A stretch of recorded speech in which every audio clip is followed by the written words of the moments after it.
I love good life and good things.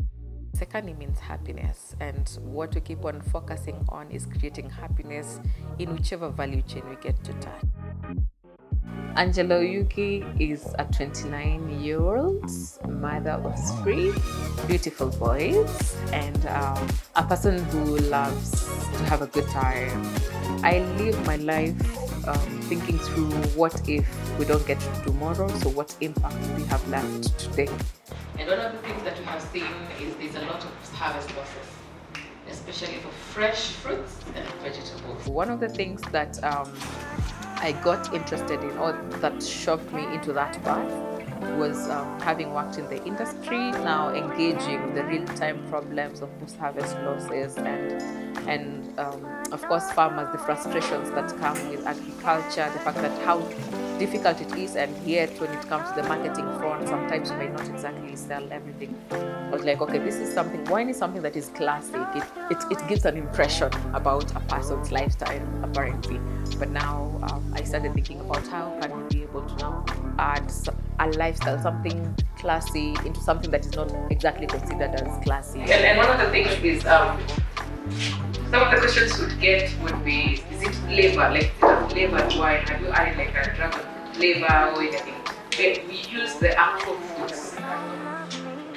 So, and our main aim is to make sure that you can feel it as you're drinking. It's something that, you know, you can relate to. The wine ideally and the juices share a process in terms of the sourcing raw materials, the juicing process, then we branch out. So when you're making the wine, definitely after the juicing, then you'll have the stabilizing and adding other factors. So after you achieve your juices, then you're able to measure the brix, that is the sugar content of the fruit. Then after that, then you can be able to articulate. If it's a customized order, then you'd be able to now calculate what you need to add to ensure that you have the right output for the wine. And then in this case, after that, then you get to get them into the fermentation barrels, that is the stainless steel barrels that we have. And then we have to introduce the yeast that is going to ferment this must into wine.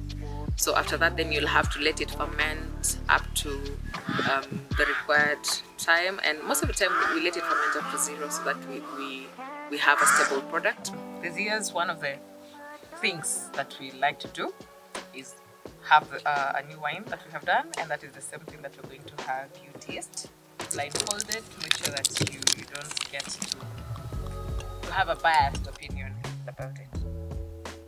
What does it smell like? It smells like grapes in a vineyard. So I don't know. Let me try tasting it, but it's just a guess. It's not that sweet. It's a bit sour. It has a savory taste, which is perfect. Yeah, so we are packing the giveaways that we'll be giving out at the wine tasting event. So we are using this wine scale to make sure that we have the exact same measurement for each bottle. So when you're venturing into starting a business in the alcoholic industry, of course, it needs a lot of financial investment. It's highly regulated, so you have to make sure you have finances that can be able to make sure you can comply to the requirements. And for example, for manufacturing, you're thinking through equipment and machinery, and also thinking through, for example, the licenses, the brewer's license. This is something that also has to be vetted thoroughly before you even allocated one. So that being said, you have to actually understand your markets, you have to understand your systems, so that by the time you are applying to these licenses, then you understand your thing, and again, you're able to comply to all the requirements. Yeah, so I can say when you're getting into it, it's quite tough. It's a tough industry to be in. Last year, it was actually almost such a time. It was 19th of October. And at that time, for a young Kenyan, we had just gotten a piece of land, we had built our home, and we were also setting up a business. So for us, we were almost there, and that's what we were working towards. And at that time, I was actually expecting my third born. So when the demolitions happened, it threw me off course completely, because now I had settled and I had a home and we had a business, and now you're taking us to square zero, and that means we're looking for a home before you even start thinking about the business. So it's actually among the toughest time, I can say. And I thank God for family. Family has been really supportive. Of course, we had to go back home and think through, for example, how where do we start from?